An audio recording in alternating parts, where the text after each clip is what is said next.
গোল table বৈঠকে উপস্থিত আজকের সম্মানিত সভাপতি, প্রধান অতিথি, মেহমানবৃন্দ, উপস্থিত সুধীমণ্ডলী, সকলকে জানাচ্ছি অভিনন্দন যে আমরা এমন একটি সময়ে এই গুরুত্বপূর্ণ বিষয়টি নিয়ে একত্রিত হয়েছি যখন মানুষ তাদের জীবন নিয়ে শঙ্কিত,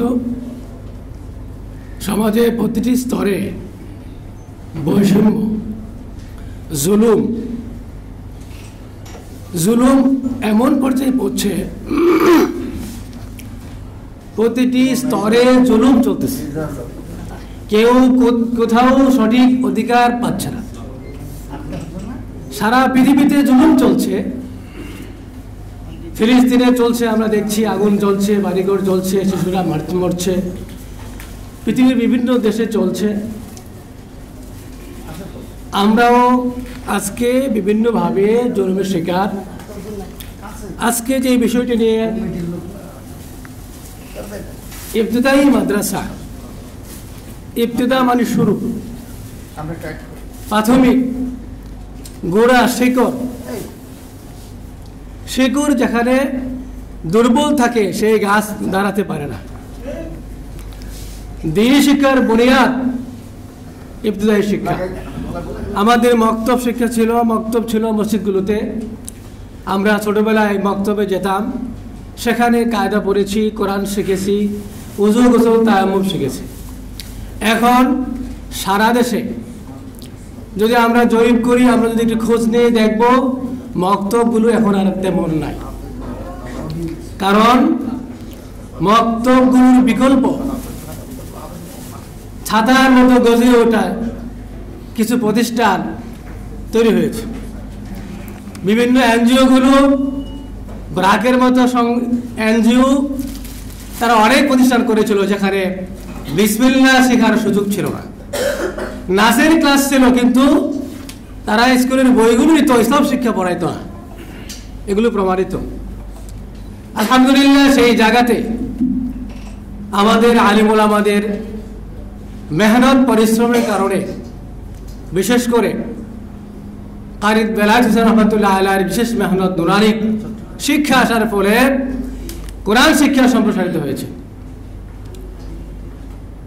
আর সুযোগ সুবিধার অভাবে আমাদের ইবতিদায়ী প্রতিষ্ঠিত মাদ্রাসাগুলো, যেখানে শিক্ষকরা বছরের পর বছর ঘাম ঝরিয়েছেন, কষ্ট করেছেন, বাচ্চা তৈরি করার জন্য মেহনত করছেন, তাদের প্রতি কোনো যত্ন না নেওয়ার কারণে, তাদের খোঁজখবর না নেওয়ার কারণে, তাদের অধিকার না দেওয়ার কারণে, তাদের উপর জুলুম নির্যাতনের কারণে তারা না খেয়ে কত বছর থাকা যায়?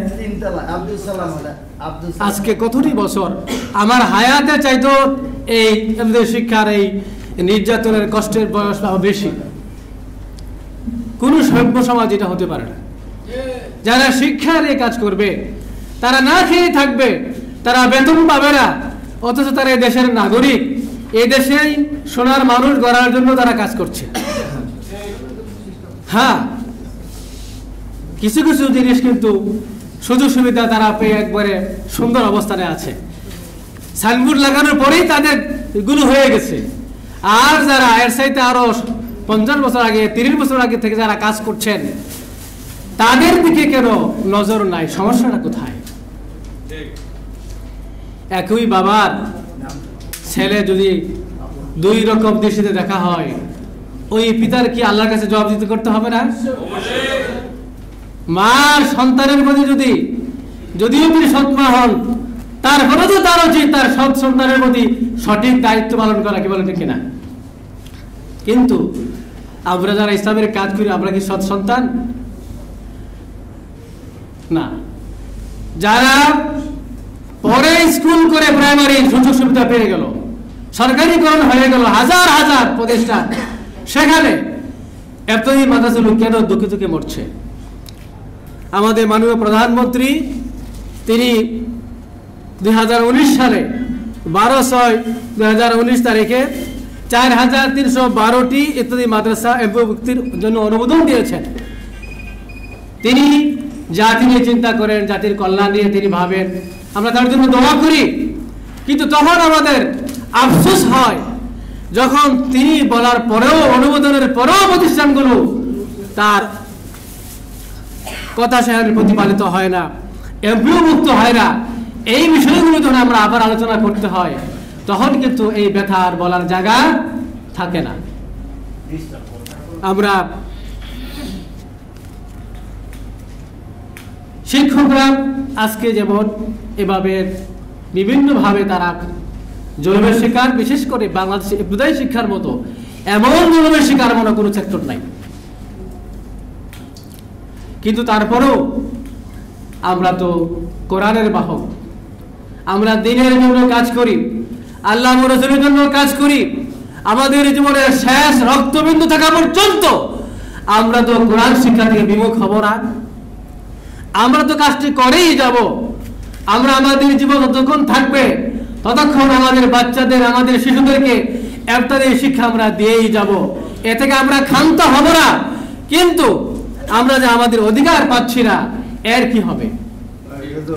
আজকের এই হাউস থেকে আমরা আবারও এই মেসেজ দিতে চাই যে শিক্ষা মন্ত্রণালয় এবং শিক্ষার সাথে যারা আমাদের অভিভাবক রয়েছেন, আপনারা দেখুন না, একটু চিন্তা করুন না, একটু বিবেক খুলে চিন্তা করুন যে কেন যদি মাদ্রাসাগুলো এভাবে ধ্বংস হবে, কেন দ্বীনি শিক্ষার এই সূতিকাগার প্রাথমিক স্তর যেখান থেকে আলিফ বা তাসা 1 2 3 শিক্ষা হবে, শিক্ষার বুনিয়াদ যেখান থেকে হবে, সেইখানে কেন এই গলত থাকবে?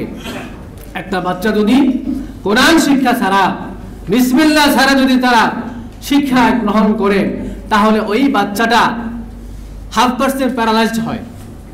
বলে প্যারালাইজ কিভাবে? একজন মুসলমানের বাচ্চা, তার বয়স 7 বছর হয়ে গেছে, সে এখন ওযু করতে পারে না, সে নামাজ জানে না। 10 বছর হয়ে গেছে, তার উপরে নামাজ ফরজ হয়ে গেছে, অথচ বাচ্চাটা আজকে পড়তে পারছে না। বলে তুমি কোন ক্লাসে পড়ো? আমি ক্লাস 4 এ পড়ি, 5 এ পড়ি, 6 এ পড়ি, 7 এ পড়ি। ওযু জানে না, গোসল জানে না। কিন্তু এতই মাদ্রাসার বাচ্চা যারা ইবতদায়ীতে পড়ে, এই বাচ্চারা কিন্তু প্রথম দিনই বিসমিল্লাহ বলে, কালিমা পড়ে, উযুর শিক্ষা নিয়ে এসে কিন্তু তার শিক্ষা শুরু করে। কাজেই যেই শিক্ষা ওযু শিক্ষা দেয়, পবিত্রতা শিক্ষা দেয়, প্রকৃত মানুষ তৈরি করে, জাগতিক শিক্ষার সাথে সমন্বয় করে যে শিক্ষা মানুষ তৈরি করে, এটাই হচ্ছে প্রকৃত শিক্ষা। এই শিক্ষার বুনিয়াদই হচ্ছে ইবতদায়ী শিক্ষা। আসুন আমরা এই শিক্ষাকে টিকিয়ে রাখি, এর জন্য আমরা মাঠে ময়দানে কাজ করি, আমরা তাদের সহযোগিতা এগিয়ে আসি এবং প্রতিটি গ্রামে যেখানে মক্তবগুলো বন্ধ হয়ে গেছে, এই জায়গাতে আবার পুনরায় ইবতদায়ী শিক্ষা চালু করা দরকার। আর না হলে কিন্তু আমাদের বাচ্চারা নামাজও শিখবে না, ওযুও শিখবে না, সরাসরি ক খ আলিফ বা তাসা এইগুলো সামান্য শিখলেও প্রকৃত মানুষ হতে পারবে না। কারণ শিশু জ্ঞান তৈরি হচ্ছে এখন সমাজের মধ্যে, শিশুদের মধ্যে অপরাধ প্রবণতা বাড়ছে। প্রাইমারি স্কুলের বাচ্চারা গাঁজা খাচ্ছে, হাই স্কুলের বাচ্চাদের মধ্যে এই শুরু হয়ে গেছে। এখান থেকে আমরা কিন্তু আর বাঁচতে পারবো না, পুরো জাতি কিন্তু ধ্বংস হয়ে যাবে, আমরা ধ্বংস হয়ে যাব, সমাজে আমরা শান্তিতে থাকতে পারবো না। অশান্তি শুরু হয়ে গেছে। এই অশান্তি থেকে সমাজকে মুক্ত করতে হলে, সমাজকে বাঁচাতে হলে, দেশকে বাঁচাতে হলে, আমাদের সন্তানদেরকে রক্ষা করতে হলে আমাদেরকে ইবতদায়ী শিক্ষা বাঁচাতে হবে, ইবতদায়ী শিক্ষাকে জাতীয়করণ করতে হবে, করতেই হবে। এটা সময়ের দাবি, এটা জরুরি দাবি। আল্লাহ পাক আমিন। আসসালামু আলাইকুম ওয়া রাহমাতুল্লাহ।